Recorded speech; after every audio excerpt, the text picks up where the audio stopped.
Yeah, no, I agree with you. That's exactly what they should do. It's exactly what they should do. Um, hey, dude, show has a few links. Um, is this a liberal show?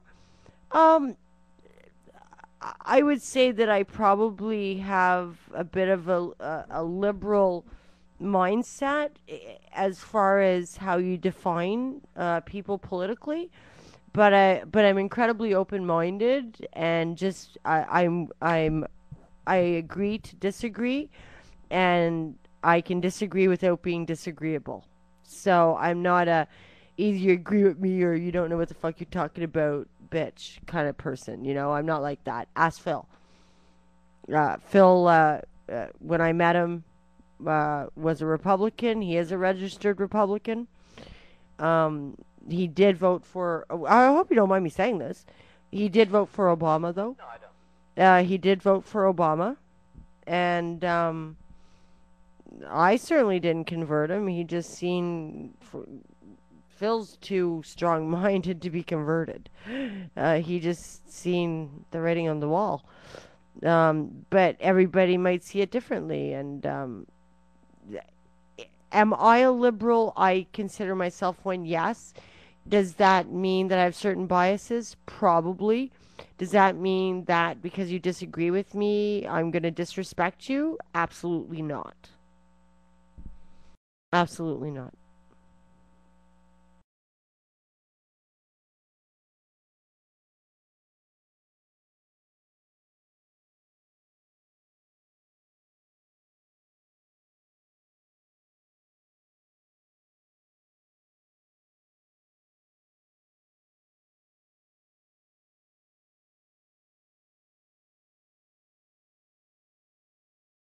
Well, yeah, it's time to be center anyway.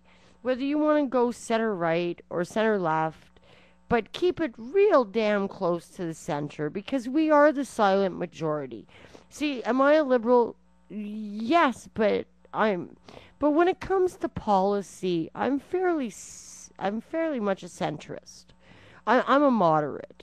I'm not extreme left or extreme right. I think any time that you're extreme, whether that be the left or the right, it's there's an issue, right? I think that centrists, we are the silent majority. We are the people who usually listen. It's always the extremists who shout the loudest, and that's why we hear about them much more than people like us who are centrists, who aren't like right wing nut jobs or left wing nut jobs or just extremists in any way. At least that's how I look at it. Do I think the bailout's a good idea? I don't think we really have a choice. I think the bailout has to happen. The question is execution. And we all know, and this is not a partisan thing, this is just a reality thing. We know that George Bush couldn't execute his his dog with a shotgun. If he was aiming, he would still miss. Okay? It it's not that it's a the bailout was necessary, but he should have looked at it more like an FDR than a. I'm not even sure he has a plan. I think Paulson is just out there. We were talking about this in the show earlier. It, it's very odd the way they're redistributing the wealth, and that would be the Republicans right now, because the Democrats are giving rules and the Republicans are not following them. Say what, Phil?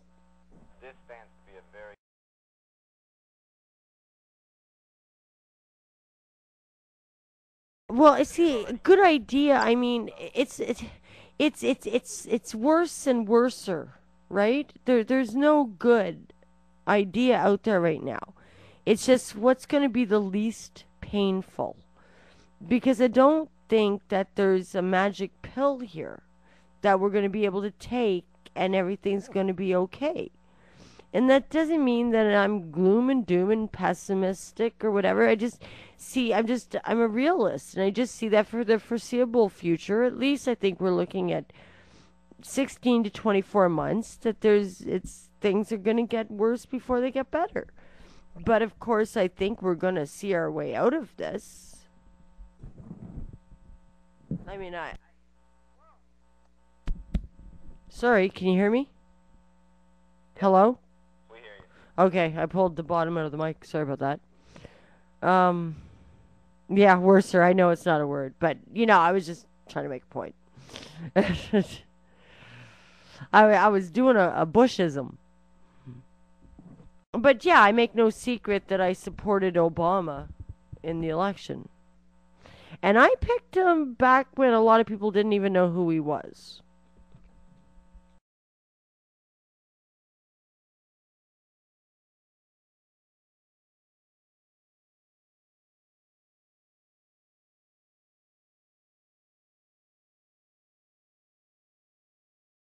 No, it was 2004. It was at Kerry's convention. Right, and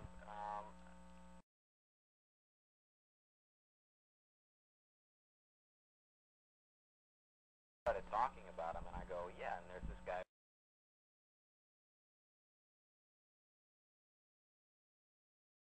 Well, okay. Well, dude's bringing up the Bill Ayers thing. You know what? There's this piece of paper. It's called the Constitution. Have you heard of it? Okay. On the sorry, I don't mean to condescend to you, but it's just so blatantly obvious. There is something in the Constitution, okay, that says freedom of association. And Bill Ayers was able to sit on a committee, okay, when he did, and he didn't blow anything up himself personally. He was around, he was there, and that's why he's not spending the rest of his life in jail. Is because he didn't do like all the major stuff that the Weatherman did. He was there and took part in like knowing about it and stuff. He didn't actually do anything himself, which is why he didn't spend the rest of his life in jail, right? But that's no excuse, and that whatever. But the point of it is Obama was like 8 when he did these things. And I don't know. Do you not believe in second chances, redemption, that and even if you're not willing to give that to Bill Ayers, at least give to Obama that Obama was doing something good. He may not even in the beginning know when Bill Ayers passed. I'm sure he knew it before not long after he joined if he didn't know it before. But you know what? Who cares? Because it wasn't about that. It's like all these people living in the goddamn past. Okay? The fact is they were on a committee for the advancement of education for our children. Okay? And I fail to see how that is a bad thing.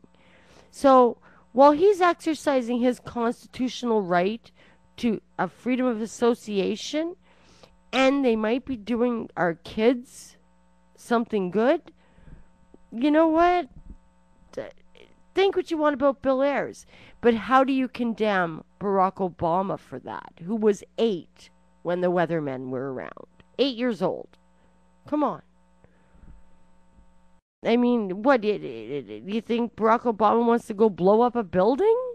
Well, what about McCain and his close relationship to G. Gordon Liddy, who tried to blow up the Brookings Institute? I mean, same thing. Well, why is it okay? I mean, G. Gordon Liddy has a friggin' radio show. He's part of the media. Okay? He tried to blow up the Brookings Institute. I mean, you just can't have a double standard. It's either there's redemption or there's not. And people either get second chances or they don't. And I don't know, Bill